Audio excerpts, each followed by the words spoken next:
Country superstar Carrie Underwood just pulled off a billion-dollar legal victory against one of daytime TV's most controversial talk shows. The view in the fallout is nothing short of explosive. This case didn't just expose the cracks in Hollywood's media machine, it shattered them. It all started with a single performance, one that put Underwood in the line of fire. After singing at Donald Trump's second inauguration, she became the target of relentless criticism from The View's most outspoken hosts, Joy Behar, Whoopi Goldberg, and Sunny Hostin. But instead of staying quiet, Underwood fought back, launching a lawsuit that unearthed shocking truths about how public figures are treated in the media. Now ABC and The View are in full crisis mode, scrambling to contain the damage. With $1 billion on the line and a verdict that could change television forever, one question remains. How did Carrie Underwood turn the tables and make history? Let's break it all down. Country superstar Carrie Underwood has spent most of her career avoiding political talk, but she's set to perform at the upcoming inauguration.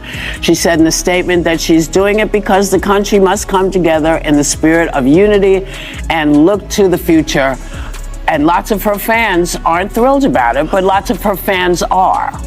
It all began with what should have been a simple, patriotic performance. In a move that surprised some and angered others, Carrie Underwood took the stage at Donald Trump's second inauguration, performing America the Beautiful in front of a divided nation. While some praised her for staying true to her country roots and keeping politics out of her music, others saw it as a clear endorsement of Trump's policies. The backlash was swift, but nothing compared to what was coming next. The very next day, The View wasted no time in tearing Underwood apart on national television. Joy Behar, Whoopi Goldberg, and Sunny Hostin led the charge, painting her performance as an act of political allegiance, rather than a simple musical appearance. But they didn't just stop at criticism, they made it deeply personal. They mocked her intelligence, questioned her values, and insisted she had permanently ruined her career. Their attacks didn't just stop at speculation. The hosts went so far as to predict her downfall, claiming that Nashville and Hollywood would turn their backs on her, that fans would boycott her music, and that she had made an irreversible mistake. In a matter of minutes, they had transformed a performance into a scandal, leaving Underwood at the center of a media firestorm she never asked for. At first, Carrie stayed silent, but behind the scenes, she was facing real consequences. Sponsors hesitated, industry insiders whispered, and media outlets followed. The View's lead in framing her as controversial, what was supposed to be just another gig, had suddenly turned into a career-defining moment, one that almost ended it all. But instead of fading away, Carrie made a decision that would change everything. She fought back. Here is The View link weighing in. I know you were waiting to hear what Whoopi Goldberg had to say, and I have it for you. Take a listen. I would not normalize him. And she says, I love our country. How do you love your country and support and normalize somebody who was a convicted felon who really wants to destroy the country, in my opinion?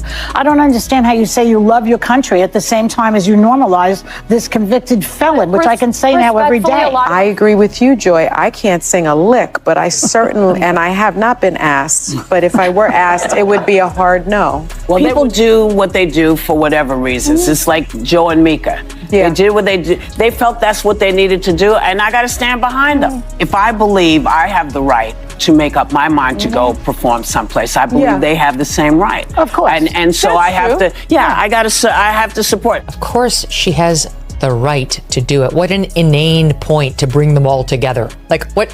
She's saying absolutely nothing. Carrie Underwood's decision to stay silent at first wasn't a sign of surrender. It was a calculated move. While The View's hosts continued their relentless public shaming, Underwood watched as the industry began to shift around her. Radio stations hesitated to play her songs. Brands that once clamored to work with her suddenly backed away. And music executives whispered about whether she had become too controversial for mainstream success.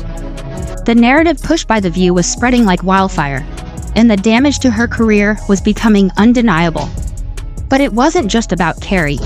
This was a much bigger conversation about media influence, bias, and cancel culture.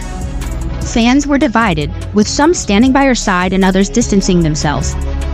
Meanwhile, industry insiders began questioning the power that talk shows like The View had in shaping public perception.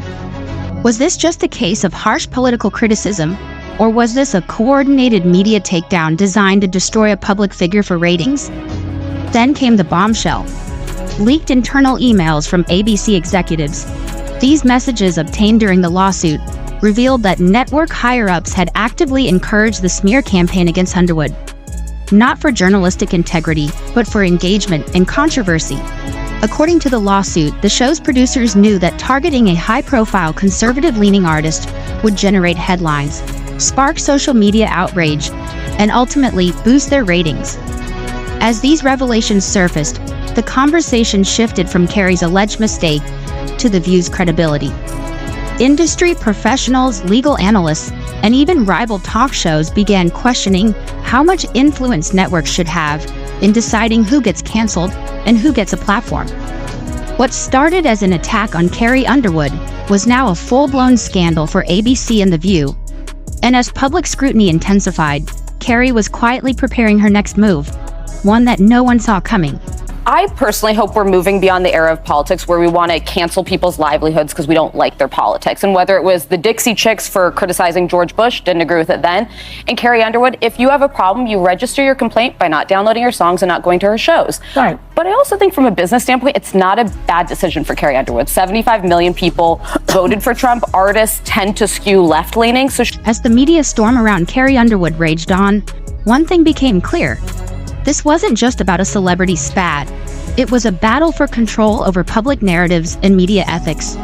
What started as a slow burn of industry backlash quickly erupted into an all-out legal showdown, one that would reshape the landscape of entertainment and media forever. Carrie Underwood had had enough. After months of silence, she decided to fight back, not just for herself, but for the integrity of the industry she had worked so hard to build. She filed a defamation lawsuit against The View, targeting the hosts and the network for their role in orchestrating the smear campaign against her. But this lawsuit wasn't just about clearing her name. It was about challenging the very foundation of cancel culture and media manipulation. In the complaint, Underwood accused the hosts of The View of making false, malicious statements that damaged her career, causing widespread damage to her reputation. But the case quickly became much more than a personal dispute. Underwood's legal team uncovered a trail of disturbing evidence that pointed to an organized effort by the show's producers and network executives to exploit the controversy for profit. The documents included internal emails and memos that revealed how ABC higher-ups had encouraged the public shaming of Underwood for the sake of increasing engagement and ratings. These emails showed that The View producers were well aware that the controversy surrounding Underwood's performance at the inauguration would spark social media outrage and lead to a rating spike. In short, it was all about the numbers. As the case progressed, more shocking details emerged. Witnesses came forward, revealing how Underwood had been the target of coordinated media attacks, and how the network had leveraged her story to fuel a political agenda, one that was more about stoking division than reporting facts. The case went from being a celebrity drama to a national conversation about media ethics, manipulation, and the power of networks to control the public narrative. With every revelation, the pressure on ABC and The View mounted. What had once seemed like a personal dispute between a star and a talk show was now a full-blown crisis that questioned the integrity of one of the most influential platforms in American television. The lawsuit was no longer just about clearing Underwood's name. It had become a symbol of resistance against the toxic power dynamics that define modern media. Carrie Underwood wasn't just fighting for her career anymore. She was fighting to change the rules of the game. And with every legal blow, it became clear that this was a fight she was determined to win. So what's your thought on this debate? Tell us in the comment. And if you found the story compelling, don't forget to like, subscribe, and turn on notifications for more updates.